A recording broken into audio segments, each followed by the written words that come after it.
Another night of chaos and unrest. Uprising across America continued last night. Peaceful demonstrations took place in much of the country for the 7th day after the death of George Floyd.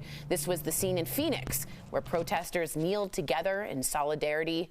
But yet again, in pockets around the country, looting continued, including in New York City, where hundreds stormed Macy's flagship store on Herald Square. I used to work at that Macy's. That's crazy. Police also became the target of violence last night. And a warning to our viewers, some of the video you're about to see is graphic. In the Bronx, a police officer was beaten on the street by protesters, which you can see in this video that went viral. Let's move on to Buffalo, New York. 2 law enforcement officers were hit by an SUV, and another was run over last night.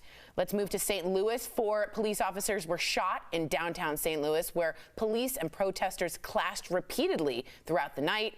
And we head over to West in Las Vegas. 2 police officers were shot, 1 in the head. That police officer, we are hearing, is currently in critical condition and on life support. Now, in contrast, many cops joined together with the protesters, and our show is showing both sides, like in Fort Worth, Texas, where a tense standoff between the 2 groups ended peacefully. Police talked with protesters and took a knee in solidarity with them. Wow, that is so moving. It was a similar scene in LA when this LAPD officer took a knee and then stood together with the crowd of protesters.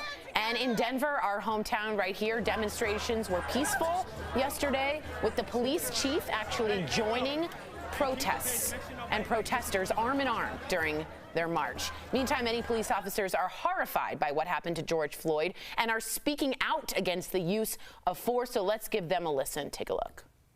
If I see wrong happening, wrong is not happening in my presence, right? I'm going to check it, and that's period. If you as a police officer can watch that video and not think something's wrong, you are part of this problem. Y'all could have told the man, get off him, he can't breathe. I mean, you're hearing him say it. It should have never gone that way.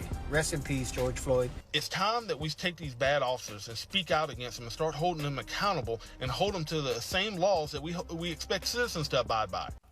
Wow. So the question a lot of people are asking today is, all right, A, how do we stop police brutality, hold the police accountable when necessary, and do all of that without condemning all police?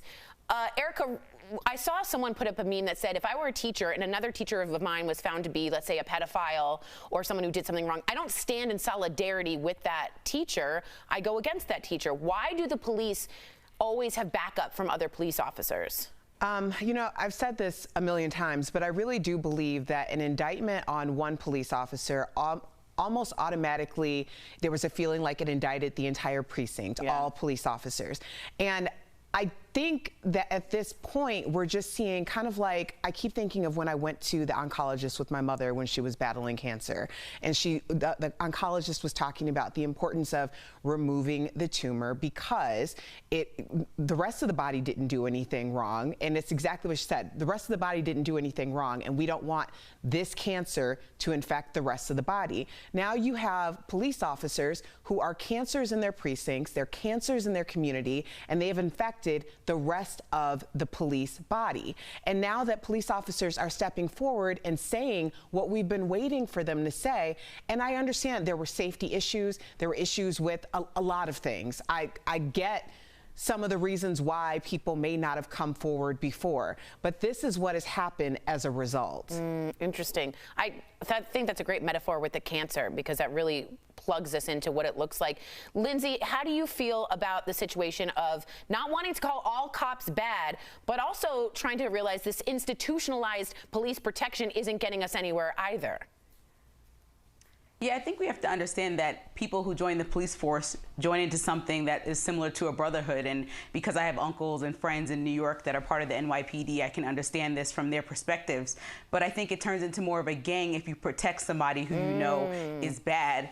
And Erica and I talked about this on our series, Who Cares What We Think? We talked about Chris Rock. He said that people like to say a bad police officer is a bad apple. But if a bad apple is also the name for a murderer, then that would make sense, because if a pilot drives their plane in the ground, then that would be killing somebody. I think all pilots would stand against that. So if a police officer murders somebody, in my opinion, then I think that that would be somebody who you would not want to stand behind. And if people don't get that message, then we're never going to be having unity with police. And I think that's something that we all would like to be protected and served, which is the job of the police.